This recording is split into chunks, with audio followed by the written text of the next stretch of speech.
ఎవరి కొరకు ఎందుకొరకు సాగించు పోరాటము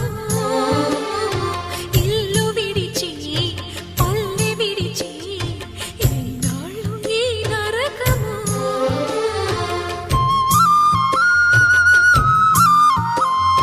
గుండెలో బాధలను దాచుకోవాలి నా పోరు బాటలో నీ తోడు కావాలి పల్లెనే ఇల్లుగా నువ్వు చూసుకోవాలి పంచాది నిర్మలకు చెల్లెవనిపించాలి ఈ